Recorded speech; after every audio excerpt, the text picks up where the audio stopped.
Welcome to episode 16, The Healing Art of Food, Reclaiming Nourishment with Ayurvedic Principles with my dear friend Mohini Gaillard. Mohini is a Ayurvedic practitioner. She is also a chef.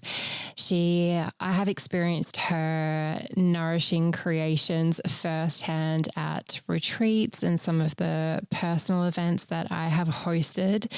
Mohini is the embodiment of true nourishment, and her work brings this healing and heart into every meal that she prepares. So this is one of the first episodes where I'm introducing you to Ayurveda. So if you do not know what Ayurveda is, it translates to the science of life. It's an ancient healing system that sees health as a balance of the mind, body, and spirit. And so through this lens, every meal becomes this sacred opportunity to nourish the soul, to reconnect with our true essence. In this episode, Mohini and I dive into the transformational power of cooking and it as an act of self-reclamation and having this choice to move away from processed foods and instead to embrace conscious and intentional nourishment that ultimately aligns to our inner wisdom. In this episode, Mohini shares her journey of overcoming a disordered eating and a deep sense of disconnection that she had from her body. And through Ayurveda, she was able to really uncover her body's innate healing and her capacity to begin to trust her own needs. And we discussed this in the episode that this transformation really turned her pain into purpose. So now helping others heal their relationships with food. Mohini does one-on-one work, she does catering, and she also now educates and supports others on their food and body connection, really guiding them to that body wisdom and that inner peace. And I feel that Mohini's journey is really a reminder that each meal has this power to bring us closer to wholeness, to self-love, and a deeper connection to ourselves. So I'm very excited for this episode and enjoy. Welcome, Mohini. I'm so excited to have you on this podcast. I feel like it's been something that I've been talking to you for a while because what you do is just so incredible. And I want to share your wisdom and your beautiful light. So with that, please introduce yourself and tell us what it is that you do. I'm Mohini. I'm a qualified Ayurvedic practitioner. I have a catering business which kind of formed simultaneously to the beginning of my studies. I've always had a really deep desire to be caring for humanity and being in service to my community and my family and my friends. And I think perhaps that came from growing up with a younger brother with a disability. Not that I was his primary carer, there was just this element of looking out for him and caring for him as a sister. And then as we grew up, I found myself wanting to fix him. Like I was constantly researching what was going on with him and looking for clues and insights and trying to gain clarity. And I guess my love for the human body formed around that time. I was quite young. And then I continued to study. I had a deep fascination with the subject of human biology, which saw me studying it for nearly 8 years, first at a high school level and then at a university level. I was dancing between a Bachelor of Health Science and Neuroscience and Naturopathy. And there was this obvious theme of wanting to gain a deeper understanding of the human body, but none of those studies really like concreted what it was that I wanted. They didn't. I never had that like this is it moment. And so I kind of began traveling and just exposing myself to different cultures and different ways of life. And that had been part of my childhood as well. My parents very intentionally exposed us to different cultural traditions, especially in Southeast Asian countries. And I think that too exposed me to inevitably a level of human suffering, because a lot of those countries are poverty stricken, and, you know, it's like every second or third street you're witnessing a homeless person or you know, unfavorable living conditions. And this whole journey, I'm constantly being like, how can I help? How can I be in service to this? And I had my first ever Ayurvedic consultation when I was 18 or 19. It was actually the same time I had my first Vedic astrology reading, and I received this little booklet from the lady who did my consult, and I was just so astounded by the depth of understanding that it brought, and it was just unmatched. It was something that I'd not experienced before, and yeah, I kind of was like, oh, like Ayurveda, like what is this? And it's not, you know, a huge part of our Western culture.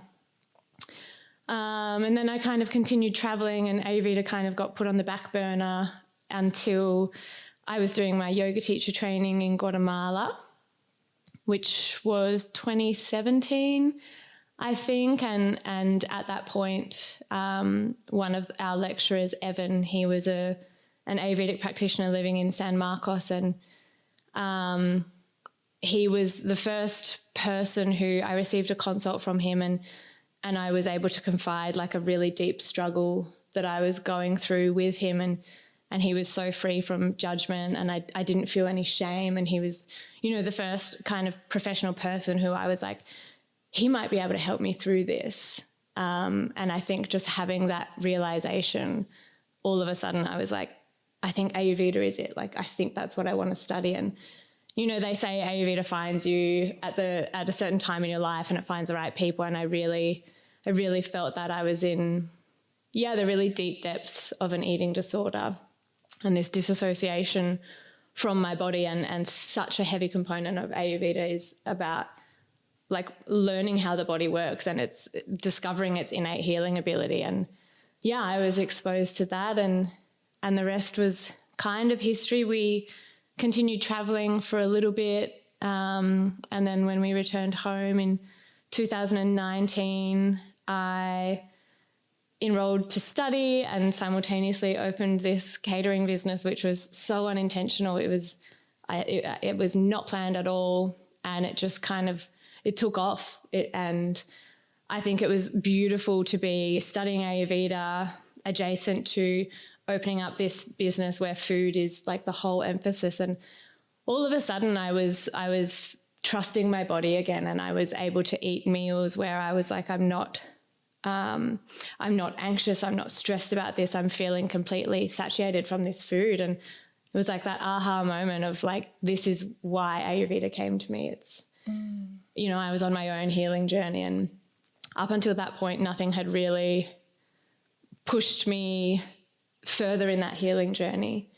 And so, I'm kind of like running a catering business, studying Ayurveda and healing my own self as well. And I just, the synchronicity and the timing of it all, I couldn't ignore it. It was, and now here we are, and I'm practicing down south near Margaret River. I'm working predominantly one-on-one with clients now. I've stepped away a little bit from catering, just following the call to like really deeply guide people. And a lot of my clients actually come to me with eating disorders, and so it's really beautiful to be able to guide them and support them and just allow them to surrender and be completely vulnerable. And I feel very fortunate.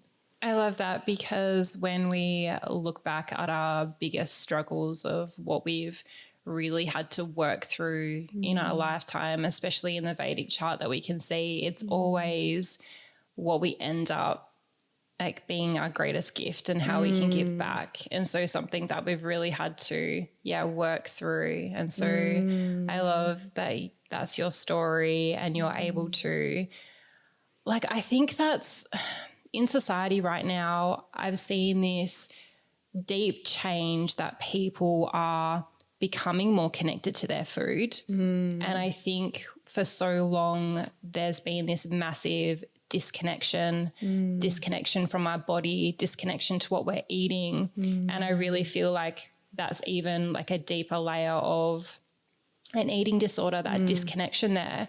And that's the beauty that Ayurveda gives us, that connection back to nature, connection back to intention. And so I'd love to see if you have noticed this shift of people really wanting to understand food in an intentional way, because that is what I feel you really gift people, is to see it in like a like when I think of you, I think of like nourishment. So are you seeing like a shift back to those slow ways of doing things? And yeah, I think so. I definitely, I want to recognize, I think there was this pattern that I maybe, in the last few years saw, where cooking kind of just became this mundane chore. It was just like slotted into the 9-to-5 to-do list, and there was like a really deep disconnect from the food, and people were just kind of like, reaching for the easiest thing. And I think cooking needs to be seen as a form of reclamation and radical self-reliance. And what I mean by that is taking control of what we're eating and reclaiming cultural traditions around it, and really like focusing on what we're choosing to nourish our body. And I do definitely see that now. And I think asserting this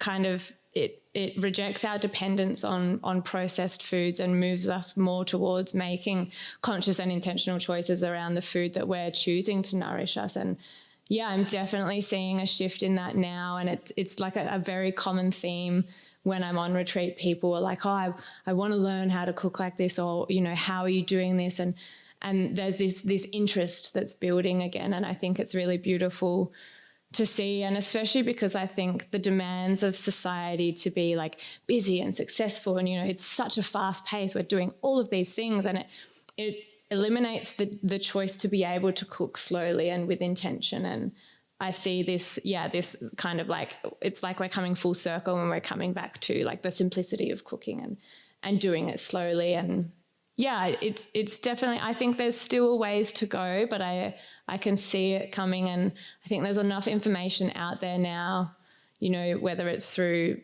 cookbooks or platforms like this or YouTube or even social media, it's almost like people are being encouraged to find that connection again, which, is something that is, in my opinion, very necessary. Yeah, and that's definitely what I'm hoping that this conversation will spark, the importance of this, because I see, especially like you say, in this fast-paced reality, one of the first things that we're outtasking is like our food. And then the trajectory of what that is doing to our health, to society, which Ayurveda has really given me, that cooking and what we're eating is one of the greatest medicines that we can be doing to invest in our health. Yes. So I'm excited that you're on this trajectory and you're really bringing this forward. I would love to ask you, when it comes to Ayurvedic cooking, when it comes to our emotional state with Ayurveda, what does Ayurveda say about the influence of food on our mental state?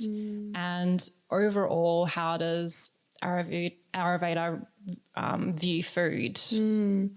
I think touching back in on that cooking as a form of reclamation and radical self-reliance, I think that's Ayurveda is really encouraging us to take control of that and to assert autonomy over our health and make sure that our choices are intentional. And then within that, we have all of these really beautiful guidelines that touch on like the emotional capacity of food. And by having this connection and this intention around it, we're able to receive the benefits of that. And so in Ayurveda, we have the three mental gunas, which is sattva, rajas, and tamas. Sattva being that which is, it is the essence of purity and balance and harmony and spiritual growth. And then we have rajas, which is like activity and desire, but it can also lead to restlessness and agitation and frustration. And then we have tamas, which is that really like the ignorance, the dullness. It can lead to spiritual and emotional stagnation and this feeling of being stuck. And so we can also kind of translate those three mental gunas into the essence of food. So we have sattvic food, which is those foods like your whole foods, your fresh fruit and vegetables, your ghee, homemaking things, no preservatives, nothing artificial.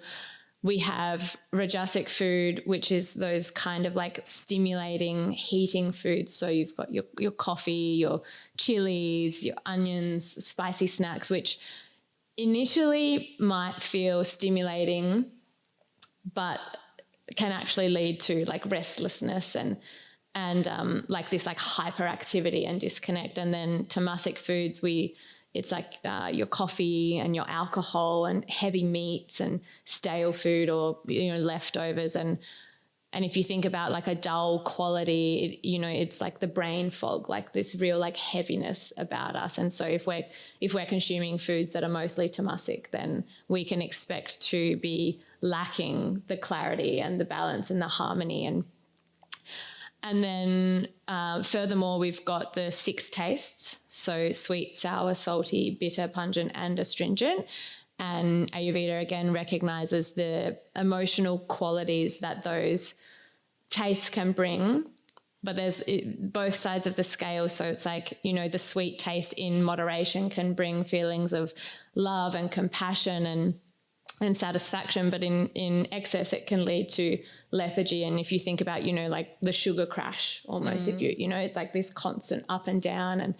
And then you've got the sour taste, which can bring about like this real alertness and a focus and like a clarity. But then in excess it can lead to jealousy and irritability. And so if you're consuming, I don't know, citrus 5 times a day, for example, you might start to feel like, why am I so irritated all the time? And I guess before I go on with the other tastes, in Ayurveda we say we want to balance with the opposite qualities. And I think you can kind of see that pattern with these emotions. So the salty taste might exude confidence and enthusiasm in moderation, but then in excess we've got greed and cravings and wanting more and not feeling like we're having enough. And with bitter, it can be really clearing and it can bring almost like a sense of clarity. Like I listened to this really great interview with Dr. Sumitji, and he said he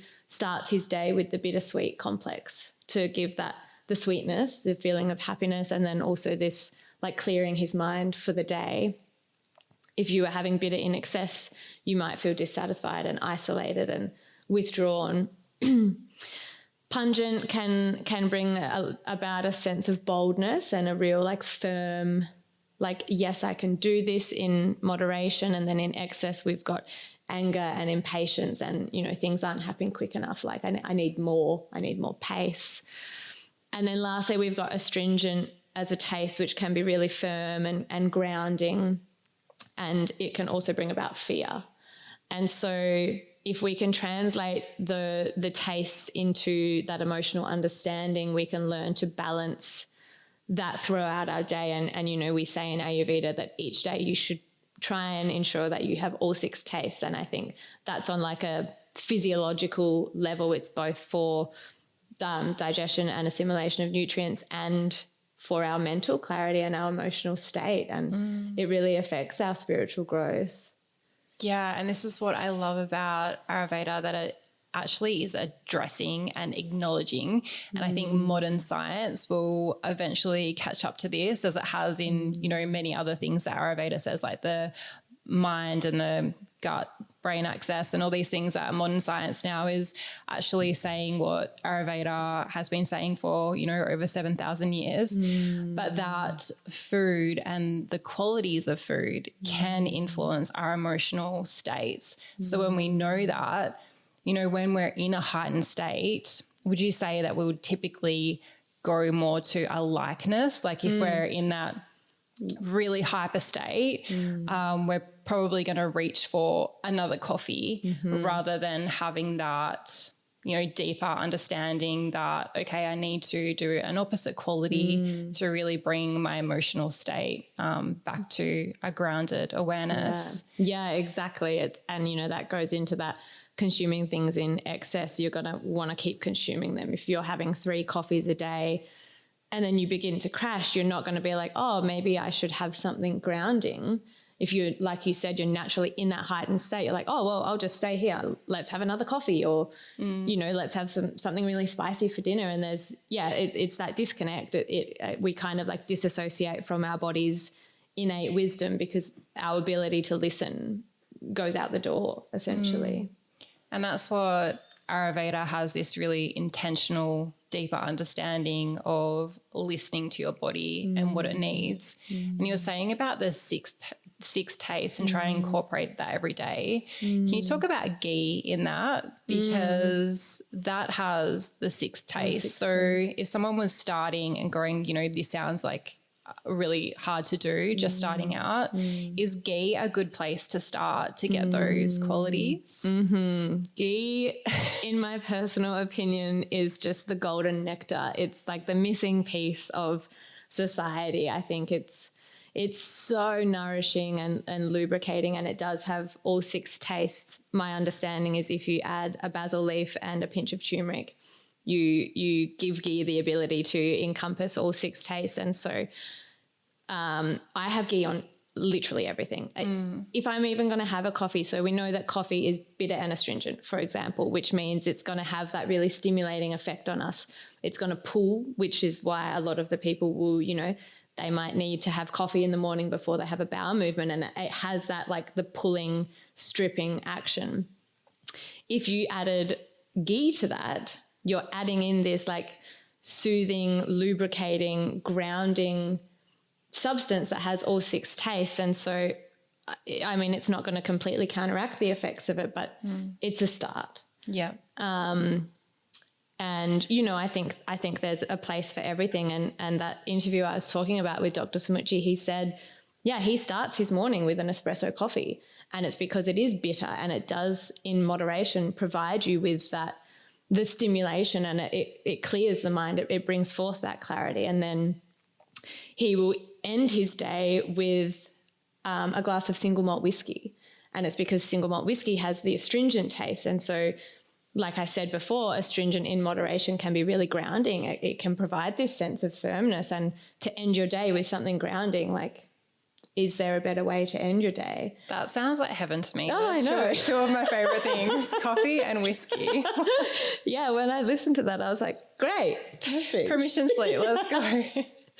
I love that. I wanted to ask you a little bit more about the qualities of food and their incredible ability to, like you said, adjust our emotional state, even our consciousness. Is there some particular foods or ingredients you would say that can help soothe the heart? Because I feel where we're at in a society, there is a lot of this like heartache. Yeah, I really see that. I mean, I'll start by referring back to the sweet taste, which brings forth, it has a direct association with the heart because it encompasses love and compassion and joy. And so immediately I'm like, okay, what food has that sweet taste? And it might be like a really ripe mango or something. But I guess before I go into the nitty gritty of specific combinations, I also just want to talk about translating tastes as a physical scientific experience. And then if we can translate that also into like an energetic, emotional experience. So for example, for me, if I was experiencing heartache, I most likely would reach for a bowl of khichdi, because emotionally a bowl of khichdi, in my opinion, is like having a hug in a bowl. And so I associate that food with that feeling. And so I'm going to have a bowl of khichdi and I'm going to feel supported and comforted. And so I think there's two sides of that. There can be like your comfort food and what is that? Obviously, sometimes our comfort food might not be the healthiest option. And so that's where I think this knowledge of specific Ayurvedic ingredients can come in. My second favourite to a bowl of khichdi, and which would be highly recommended in Ayurveda, is a cup of warm milk with turmeric and cardamom. So this is, and you can even put some ghee in it if you want. And this is one of those a drink in this circumstance that has that sattvic quality. So it's pure, it's nourishing for the heart, it promotes grounding, it relieves stress. I like to think of a warm glass of milk. I have this like inner child experience where I feel like I'm a baby who's about to go to sleep with this big belly of milk, and it feels so grounding and nourishing. And I think Ayurveda is almost drawing on those kinds of experiences. And while we're on the drinks, we could have a fresh ashwagandha tea or tulsi tea, the holy basil. They're both really good for relieving anxiety and stress and promoting emotional harmony and regulating our hormones and affecting our nervous system, which I think when we're feeling emotionally turbulent, those are kind of all characteristics of that, and we want to kind of bring that back down. Dates are really, really great for the heart. They have the sweet taste. You can soak them in some ghee, make them even better. They're really good for ojas, which is kind of like our vitality and our life force, and it resides in the heart as like this beautiful pranic force within all of us. Almonds are really good for that as well. Yeah. Yes, I love that. And I love that you speak about ojas, because I think about this a lot. And even with, that milk providing that ultimate nourishment of, helping us produce the ojas. And so would you say that the ojas is the life force energy that we have? So, when we're, deceased, like the body has no ojas. So it really is that life force that we're trying to cultivate more of. Yeah, definitely. And I think, if you think about the most kind of vibrant, lively person in your life, that would be like the essence of ojas. They've got vitality, they've got life force there. Their complexion is clear and they're completely satiated in all forms, mental, physical, emotional, and we can attain that by really cultivating a relationship with ourselves and with our food and choosing food intentionally that has the prana and the life force. So all those sattvic foods that I was talking about, like your fresh fruit and vegetables, your whole grains, unprocessed foods, that they all possess that the ojas within them, and if we're properly assimilating our nutrients, then we're going to receive that directly. And I think it's essential for all humans to be trying to harness a relationship with that and focus on having that intention. And it's so interesting that you are going to a bowl of khichdi, which I love because typically we would go for a bowl of ice cream, right? Yeah, which exactly. is having that sweet quality, but it's also, that the dairy as well. But can you explain what khichdi is? Because I don't think it's necessarily a go-to when we're wanting a hug, but I love it because the deep nourishment of it, because your body now understands that it's getting all its its qualities that it needs within that khichdi. But can you just give us a quick rundown? Yeah, so khichdi is essentially a combination of rice and mung dal. I'll put a lot of spices, maybe some fresh fennel and ginger in it. And essentially all you're doing is cooking the rice and the mung in stock or filtered water or your choice of liquid, and you're cooking it to this level, and by slowly cooking it over a long process, we're increasing its digestibility, it's warm, it's grounding, it's nourishing. We're using digestive spices like turmeric and cumin and fennel and coriander, and we're creating this little bowl of goodness, and it's so versatile. Like you can have, it's really commonly used for postpartum women.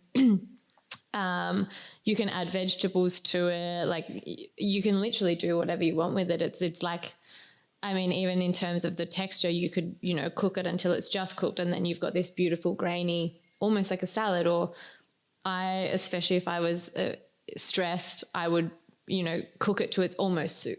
You're getting all your macro and micronutrients from it. You're getting protein. It's I think you can't go wrong with khichdi personally. Yeah, it's delicious, and I love doing it with like a root vegetable or something like that to really make it grounding. But I think it's one of those dishes that, like you say, is so versatile. And I wanted to touch on, you mentioned about digestion, and there is this saying that you are what you eat, but I love how Ayurveda takes that further and says you are what you digest. Can you explain that a little bit more about that concept of it's not enough what you're eating, it's about having that food that you're able to digest it, because that is where we're getting our ultimate nourishment from. And I see Ayurveda also says that all disease starts in the gut. And so I think that is something, with all the pesticides that there are now and the quality of our food, that digestibility is getting harder and harder.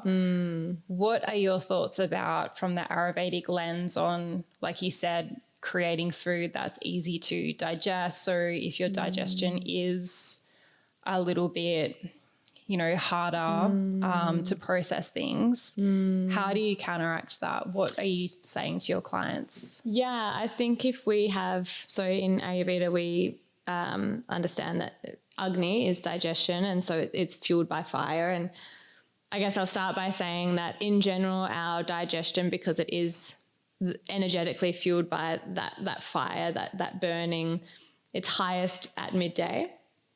So I would start by saying that we should eat our heaviest meal at lunchtime when the sun is highest. I think, traditionally Ayurveda says, most of our food, let's say 90% of our food, it should be cooked, it should be warm, it should be grounding. We should be using digestive spices. So your fennel, your cumin, your coriander, your turmeric. But I think what's also really, really important is that mind-gut connection. And I think so often we forget how potent that connection is. And we say in Ayurveda that you should really realistically try to eat in silence. And that's because we want to be intentional with our food, and our digestive process begins the second we start thinking about food. So it's like, oh, okay, it's lunchtime. In a fast-paced society, someone might go to the shop and grab a wrap or a sausage roll or something, and they're not actually listening to what their body is craving. And so automatically in that instance where you're making an unconscious choice about what you're eating, you've already altered your digestive process. And I think something I really encourage all of my clients to do is to cultivate a relationship with intentional cooking and really listening to your body. So like, oh, okay, it's lunchtime. Am I hungry? How hungry am I? And what am I hungry for? Like what is going to give me the satisfaction that I'm craving? And I think when we begin to encompass this relationship with our internal body's desires, we're automatically kind of building on the digestive process.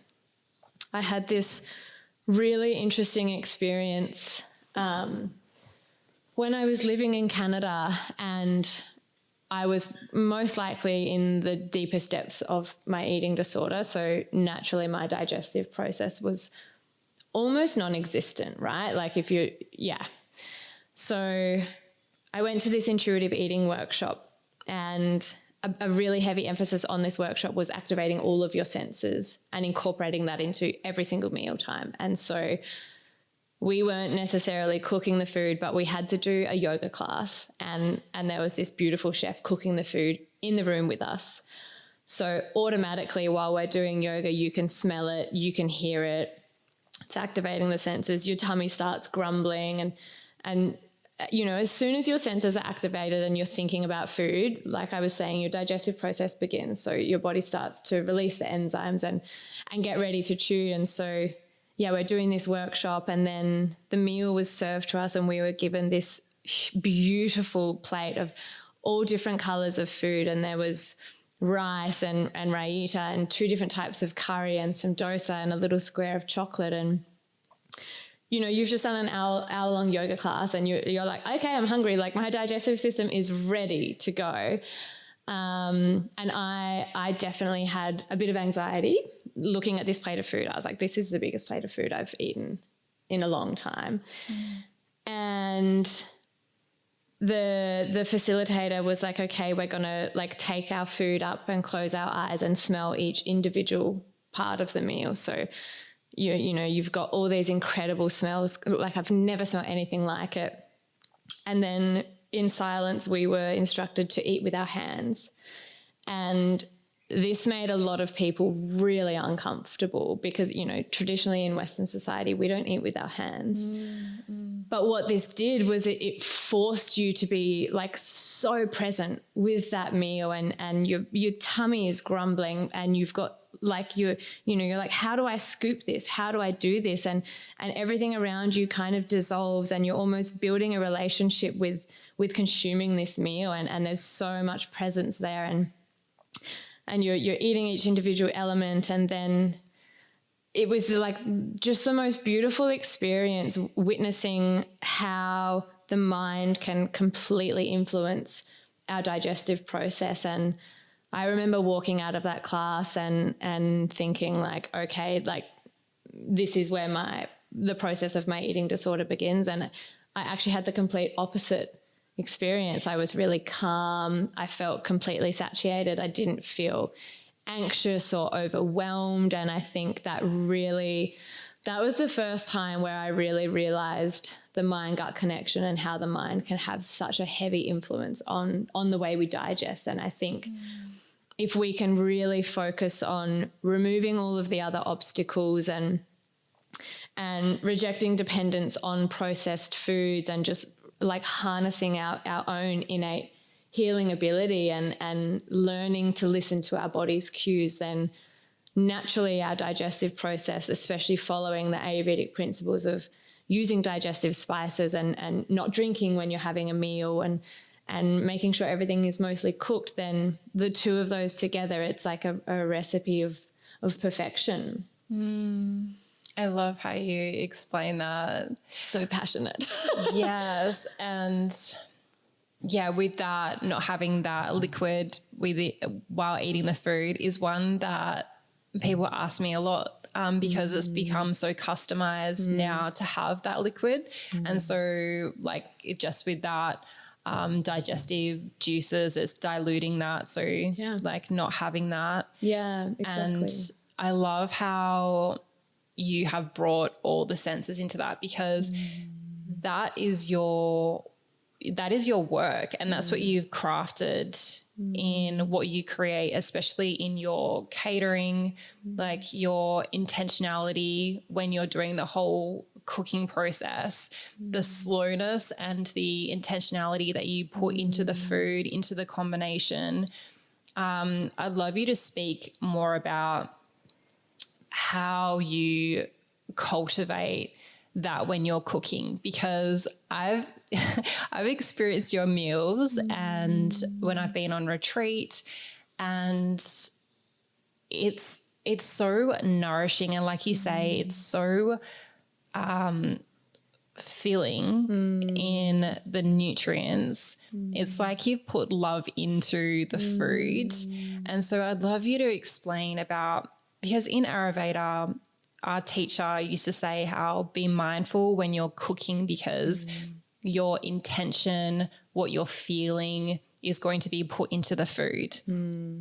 And so I remember her saying, you know, well, there's that saying, never eat when you're upset or angry because that is going into the food. And I've done that. I've like had an argument while I've been cooking and like the digestion upset like that comes from that is real. And I don't think that you would normally have that understanding if you weren't in this world of Ayurveda. Can you talk about how you set your intentions as you're cooking, how important that is?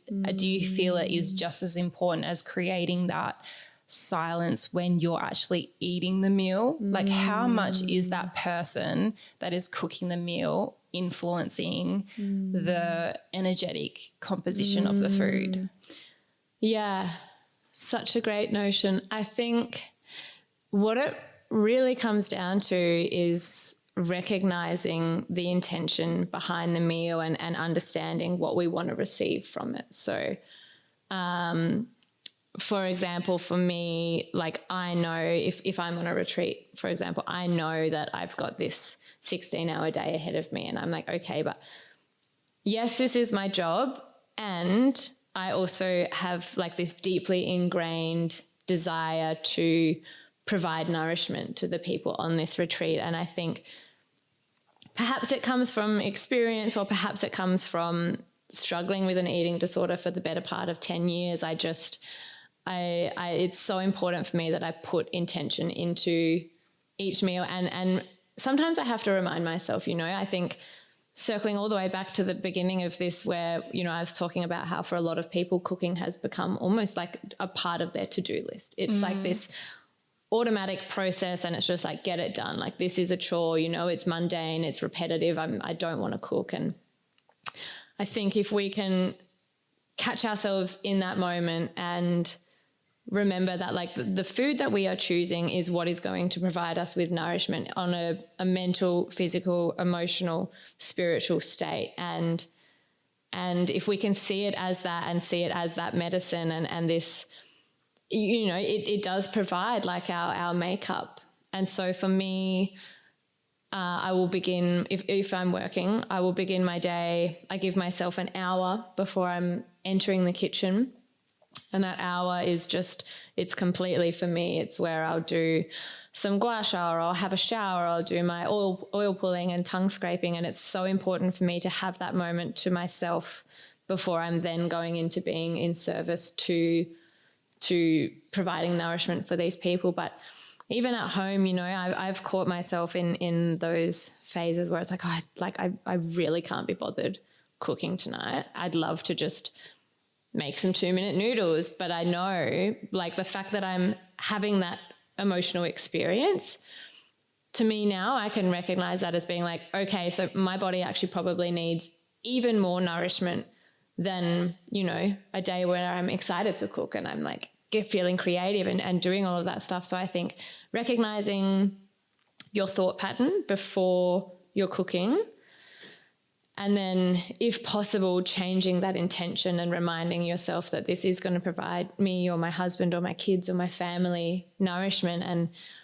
And yeah, that's where we begin to assert autonomy over ourselves and we take full control of our health. And you know, we're the driver of that car and no one else can influence that decision. It really comes down to how we view cooking as a process and building that relationship with our body where it's like, my body is my vessel. If my physical body isn't in an optimal state because it's not receiving optimal nutrition, then I can't expect to be functioning at my best.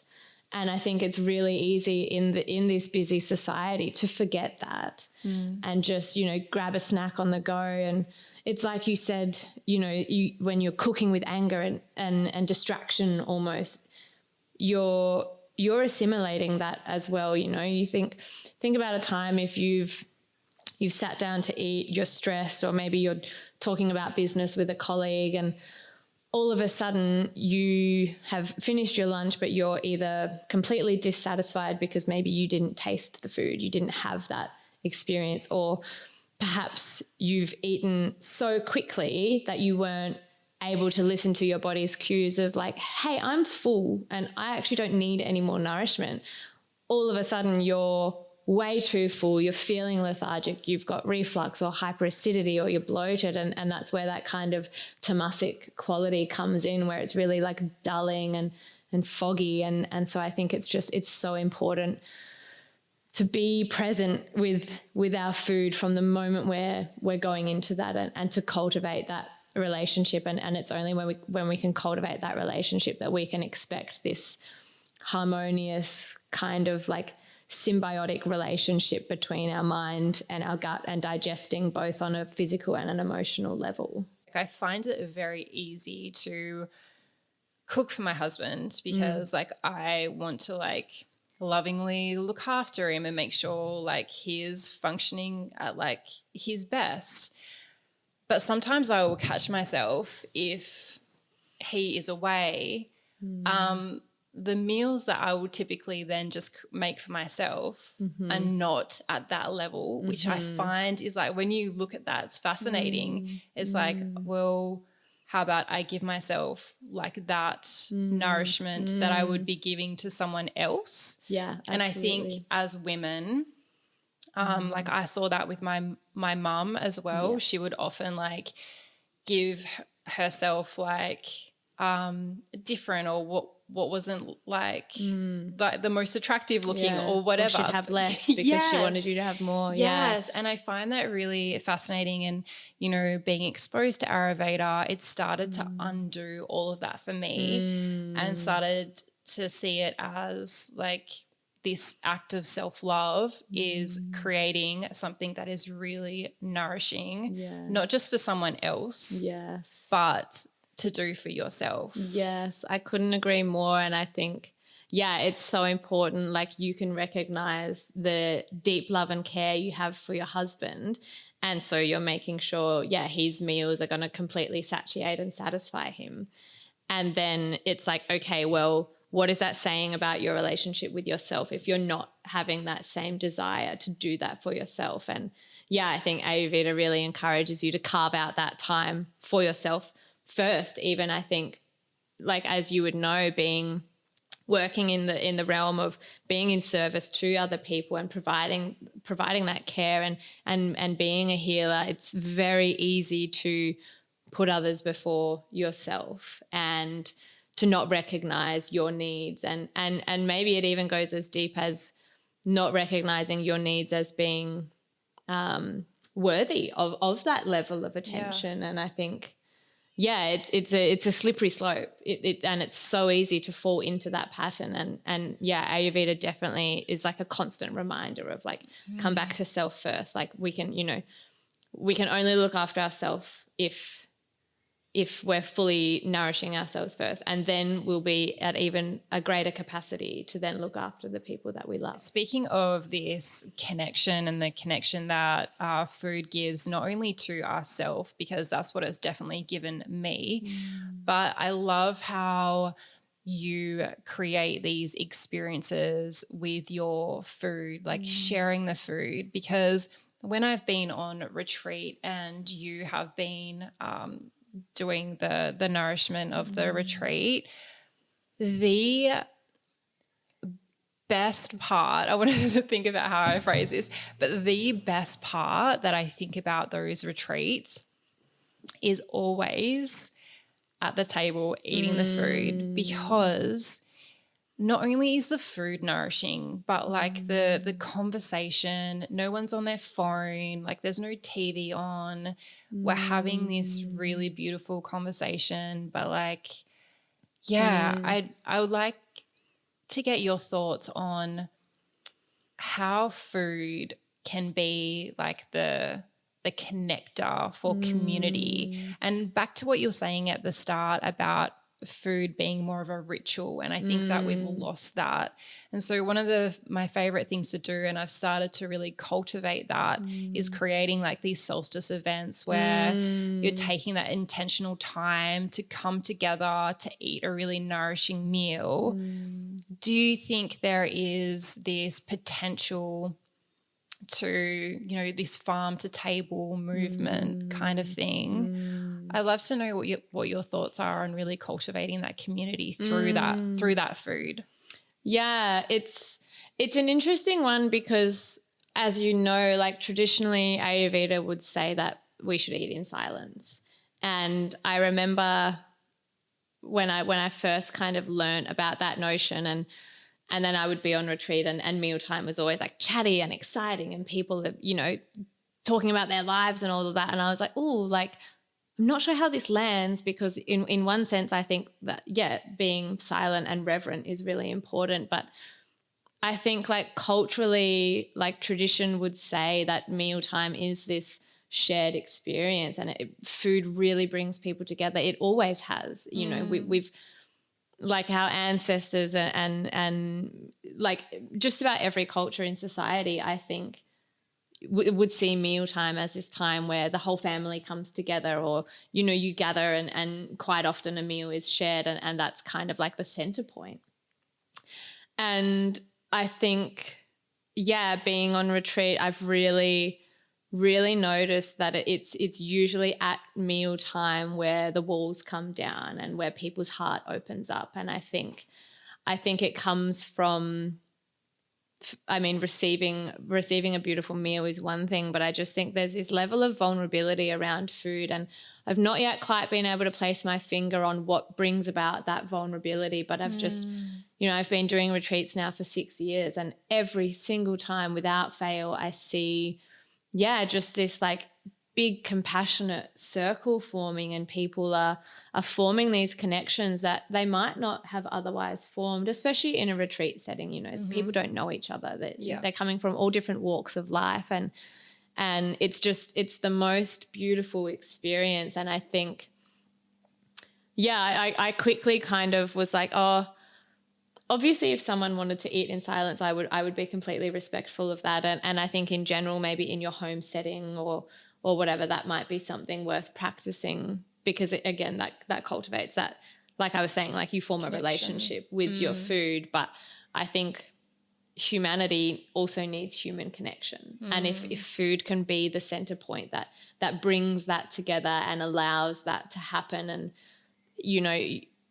then why wouldn't we? It's such a magical experience. And I mean, your solstice dinners, like we've witnessed some of the most vulnerable conversations I've ever heard, sitting around at the dinner table, sharing a meal together. And, when you have this feast style, it's like you're passing the food to someone else, and that can be taken on so many different levels, and we're sharing and we're all having this like combined joint experience, and the food is being received differently by everyone, but there's a common element, and that automatically provides a sense of community. And I think, Ayurvedically, we do cook intentionally, and we cook for the food to be grounding and warming and calming and gentle on the nervous system. And when you're receiving food that is cooked in that way and showcased in that way and served in that way, I think the ripple effect of that is it would almost be impossible to avoid.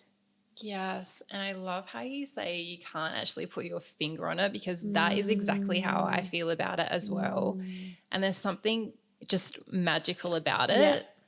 And same with, like, I don't know, this is part of probably a love language thing, but to me, like receiving a meal as like a gift, like I don't think there is any higher form than nourishment of that, because like receiving like a home cooked meal, someone's taking that intention, thought about you, thought about cooking it, and then gifting it to you. There's something so healing about that. Yeah. You think about if you were like really sick with a flu and your friend drops you around soup, and it's like, you could have made that soup yourself, but it wouldn't have had the same effect as being lovingly brought over by a friend, where their intention was to cook you something really healing, and then they're going to bring it to you so that you don't have to do it for yourself. And it's like, yeah, it's an act of service. Yeah. And you're receiving that, and you receive it on a physical and an emotional level. It's like you're receiving the love that that person has intentionally poured into creating that meal for you. And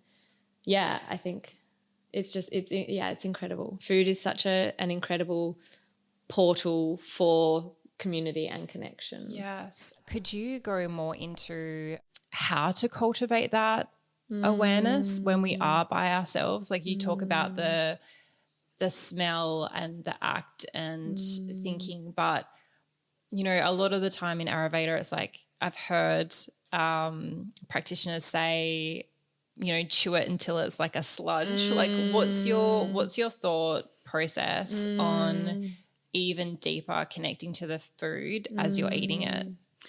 I think it probably needs to begin with the intention first. So your body's like, okay, I'm hungry. And I think if you had the privilege of having the time and space to really sit with that, I'm hungry, and be like, okay, I'm not going to reach for the quickest thing. I'm not going to make a peanut butter sandwich. What does my body actually want? And we can use this intention to be like, how am I feeling emotionally? Am I feeling racy? Am I feeling stimulated? Am I feeling stagnant? Do I need something to motivate me? And that comes back to the 6 tastes. So, okay, I'm feeling really stagnant. I don't want to move. I'm really unmotivated. And it's like, okay, well, then at that point you might favor something that is a little bit more heating and stimulating. So you might encompass that, the sour taste or the bitter taste, to kind of like boost your system. So I think having that emotional awareness first, like it automatically cultivates that connection to the food. And then you're going to go to the pantry and you're really intentionally selecting ingredients that are going to nourish your physical needs as well as your emotional needs. Like if you're able to identify what you need emotionally, I think physically you're going to reap the rewards of that a lot more, rather than being like, oh, I feel really stuck. I don't want to do anything. I'm really unmotivated. I'm just going to have a jam sandwich. Yeah. And it's like, okay, so you're having those processed foods, which is tamasic. You're having like a load of sugar in the jam, and so you're going to give yourself that crash, and it's not feeding your emotional desires, and therefore it's not going to feed your physical needs. So yeah, I really think it's all about intention. And if I could say one thing to every person, it would be like, if you can just carve out those, it probably, once it becomes a common practice, like it will take you 30 seconds to be like, what am I feeling emotionally right now in this moment? And then furthermore, you might be like, okay, and what are my physical needs for the rest of the day? Am I going to be sitting behind a computer for the rest of the day? Or am I going to be, you know, in for example, like, am I going to be out farming or in the garden or moving, or, you know, am I going to go for a run later, and what physically would that require? And by putting that thought process into it first, you're preparing your body on an emotional level, and then that, you know, it's directly going to affect the digestive process, like I said, because that begins as soon as we begin thinking about the food. And yeah, I think with that intention, that mindfulness, it just kind of comes, and all of a sudden we're learning about the innate wisdom of our body, and we can listen to its subtle cues. And the more we practice that, the more autonomous it becomes. You know, all of a sudden we'll be checking in with ourselves without even it being a conscious, I need to check in and see how I'm feeling. It'll just become part of the ritual of cooking food. And I think it does create, you know, it's like what I was saying earlier, where food can become like this mundane chore. If we can sit with ourselves for 30 seconds, all of a sudden we're translating this mundane chore into like a really beautiful ritual, and this like really like special time where we're choosing ourselves, and we're choosing to take control of nourishing ourselves first, and setting ourselves up for the rest of the day, or setting ourselves up to wind down. And yeah, I just think that is going to lead to this ultimate harmonious balance. I have caught myself before being in sort of like heightened state, more of what you would say like a vata, so more of the air, the ether state. And I'm like, I want the popcorn. Do you know what I mean? Or the cracker, or I want some salty chips. Yeah, we're all victims of it. And I'm like, yeah, should have the sweet potato, need to get that grounding, that nourishment that my body is actually craving rather than going into more of that heightened state. And like you said, I think that's so important to have that body awareness that you can start cultivating, I think is really important. When you talk about daily cooking, how do you think is the best way to set yourself up for success? Gosh, I mean, there's so many aspects to this, because I think first it's probably important for me to address the fact that, you know, for example, in Ayurveda, we say that you should cook every meal fresh if you can. I just want to acknowledge that that is a privilege for a lot, you know, that a lot of people might not have. You know, they might not have time to cook 3 really nourishing meals a day. And I think first and foremostly, it's important to recognize, like, what is my capacity for today? What do I have to do today that's, you know, what is demanded of me, and what capacity do I have to nourish myself? And that might mean you've got 30 minutes in the morning to cook both a breakfast and a lunch. And so I think being realistic with ourselves about what we can attain and removing that pressure, because we already have so much pressure from society to do this, to do that, to be good, like cook all of your food, make everything from scratch. And it's just not realistic for some people. And I think we really need to check in with ourselves and say, like, okay, maybe for breakfast I can only afford to quickly make some scrambled eggs. But while that's doing, do I have time to put some kitchery on the stove and all I've got to do is add the water and let it go? Or do I have time to roast some vegetables really quickly? And I think just, by acknowledging our day and figuring out what is going to be demanded of us and what time we're going to have to cook, we're almost setting ourselves up like, okay, I know that I'm going to be at work and I'll only have a half an hour lunch break, and I want to get outside for lunch as well. So I don't want to spend all of that time cooking, or I'm in an office. So buy yourself a thermos, cook it in the morning. I think personally, I really value being able to cook at least 1 fresh meal a day, as in cooking and eating it. And I think that's a really good goal to start with. And for a lot of people, that might be dinner, because, you know, it's the end of the day. You don't have a running to-do list after dinner time. And so, okay, let's start with dinner. Let's start with really simple recipes. Like let's look for those ones that only take us 15 minutes or 30 minutes and start there and let that kind of habit form. Make it part of your routine. And then I think slowly, because there is a little bit of a disconnect still with cooking, I think simplifying it for us, like going back to the basics, like going back to just roasting some vegetables, or, I mean, you know, there's so many ways that we can make it really easy for ourselves if we just take a time to sit down and be like, how am I going to make this easy for ourselves? Not leaving it until the last minute, not leaving it until we're starving and we're going to reach for something where 50% of the ingredients are artificial. You know, I think it really, I keep circling back to the word intention, but I just think we need to bring back awareness of the power of food as medicine, and recognize that it's like it's an essential part of our day. And I mean, there's a lot of great cookbooks.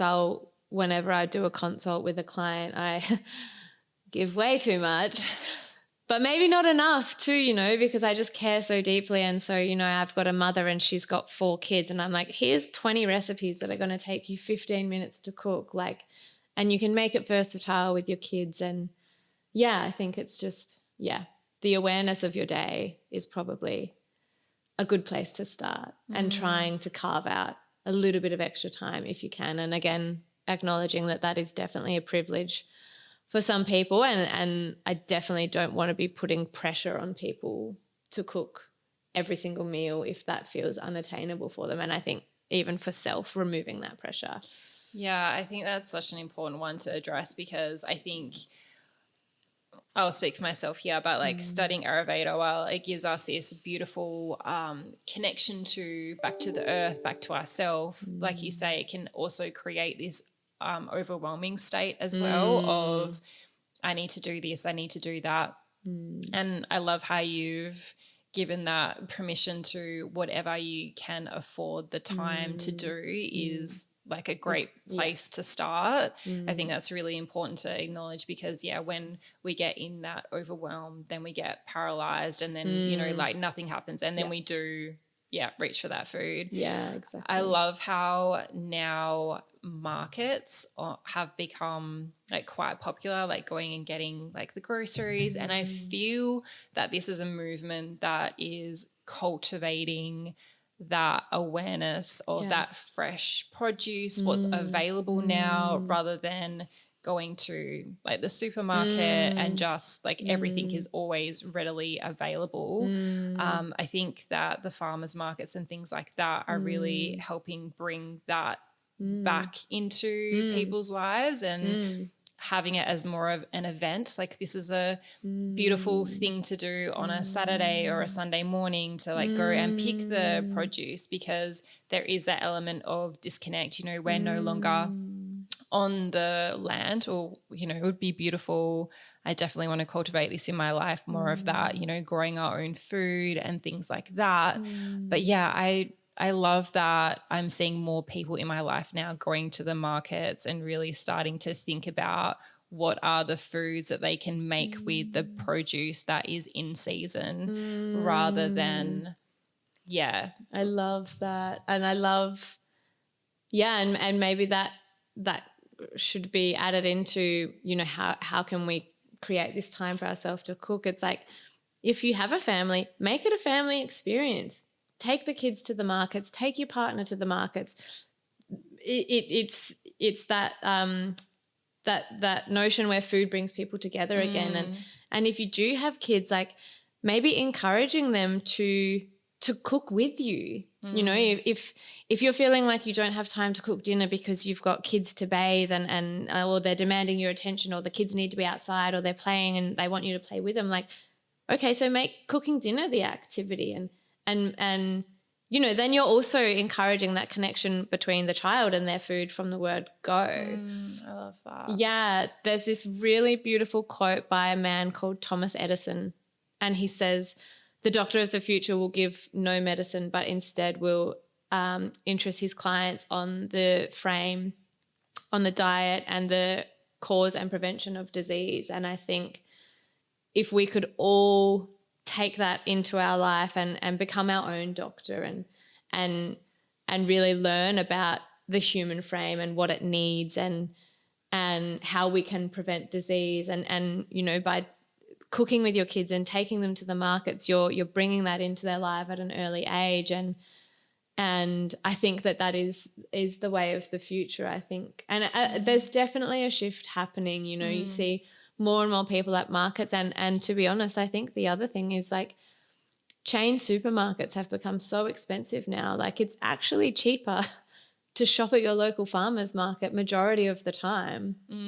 And that awareness is definitely coming in, and it's, you know, the pendulum is swinging. It's coming back for sure, and there's still a ways to go, and I think that comes when people are feeling like they can't escape, like, I hate to use the word rat race, but, you know, the societal pressures.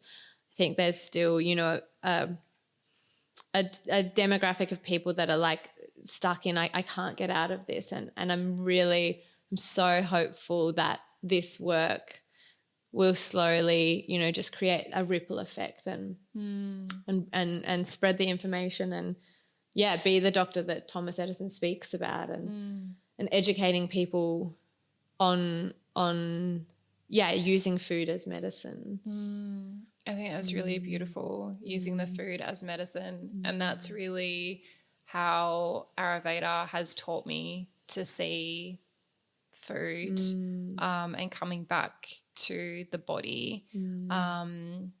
And just even with things like I mentioned before, like grounding the body. And I think that in society now, like this anxiety is so prevalent and a lot of people are suffering from it. And knowing that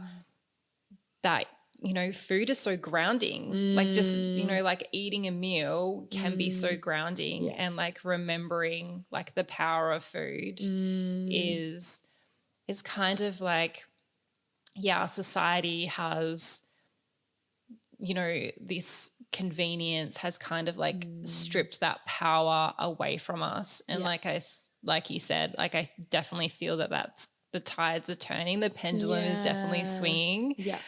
And with what you're doing now, Mohini, you're also offering like honeys, and you're making the most incredible mulberry jam. I knew you were going to bring that up. I'm going to have to give you the recipe because you have a mulberry tree now. Yes, and it's so nourishing, and like so bringing these foods that you have cultivated, and you're creating these incredible kitchery packs and things like that to make it accessible for people that can be overwhelmed with this with this lifestyle. I'd really love to know what you feel is like next. What is like the next thing that you want to help people with?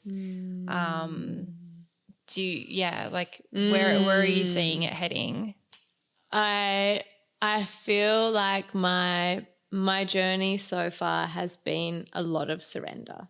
You know, when I came home from Canada and I was like, I don't know what I'm going to do. At that point I'd been working in kitchens for 6 or 7 years, and I was like, I don't want to work in a restaurant. I don't want to work in a winery. I don't want to make the same food over and over and over again. And I'd done that.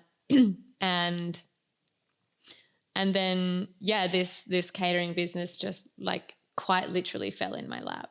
Someone actually asked me to do it before it had even come into my realm. And then, without, I think like word of mouth was great for that. It just kind of, it took off, and I mean, it was during COVID, so a lot of people were having retreats and stuff down here, and it was a really big thing. And so I think through that I learned that like the ultimate form for me to be able to grow my business is just to surrender. Obviously there needs to be some directional force, and I feel like perhaps there's this, and I'm not sure whether this has come through working one-on-one with clients and educating them, but, like for example, specifically with food and Ayurveda and body types. So we have the 3 doshas, and so we've got Vata, Pitta and Kapha. I've found myself really passionately educating people around that, and then teaching them how to then feed their bodies based on those. So looking at like the Panchamahabhuta theory and the 5 great elements and how they reside within us. And I feel I've felt it even through my catering. I used to think that I was an entertainer when I was catering, because I was always talking about the food and how I created it and what it was doing for us nutritionally and all of this stuff. And then it kind of dawned on me. I was like, oh, it feels a little bit more like educational, I guess.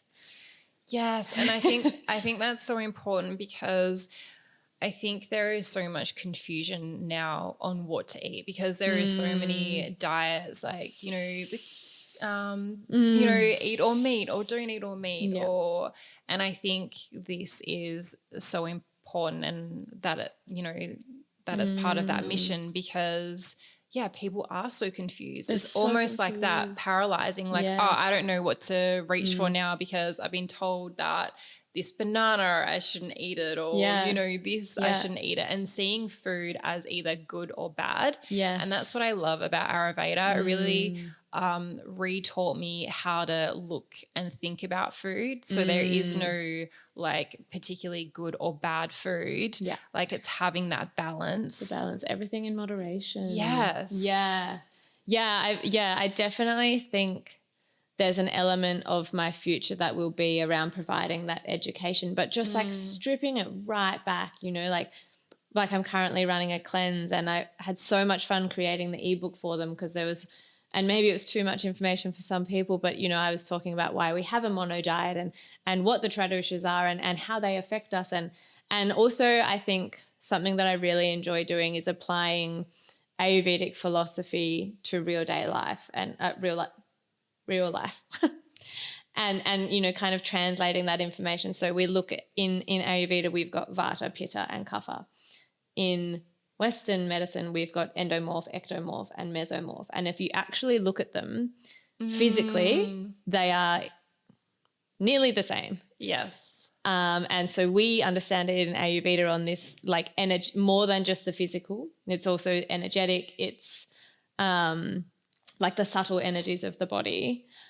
But it's almost like Western medicine has drawn from that, and whether or not that was the case, who knows? Yes. But, you know, we know how long Ayurveda has been around for. And so, yeah, I feel like part of my mission is definitely around translating and informing people, and whether that's through courses or consults or a YouTube channel, I'm not exactly sure yet, and I can feel it coming. Yeah. I can feel a shift coming. It's just it's incubating right now. It's in the little marinating phase where it's still gaining all the parts, and we'll just see. I would love to ask you, because I love to ask my guests this, your philosophy on beauty. And I think Ayurveda is so steeped in, you know, providing nourishment for our body, and ultimately cultivating ojas is going to enhance like our longevity, but also our suppleness, so our like vitality and our radiance. So I'd love to know your philosophy around beauty and the aging process. Yeah. Oh, so many things. I think immediately what comes to mind when I think of beauty is just someone who is completely comfortable in their skin. But for me, that comfortability is so much deeper than just like, oh, I'm really comfortable with the way I look. It's like, okay, but how do you feel internally? How is that for you? Like, are you in tune with your body? Are you eating in alignment with it? Are you feeling nourished? Are you feeling satiated? Are you feeling like there's nothing else that your body needs? And I think once we kind of reach that pinnacle where our ojas is thriving and we have all this prana or this life force and this vitality, I think naturally, like, beauty is such a natural occurrence if we let it be. And I think by being in tune with our body on like a deep nourishment level, you know, so making sure all 7 tissues are nourished, I think naturally beauty is just going to emanate from us. And I don't think beauty needs to be this conventional, like, oh, her eyes are nicely spaced or she's got a beautiful symmetrical face. Like it's so much more. And I think you can really, you can see authentic beauty on an energetic level.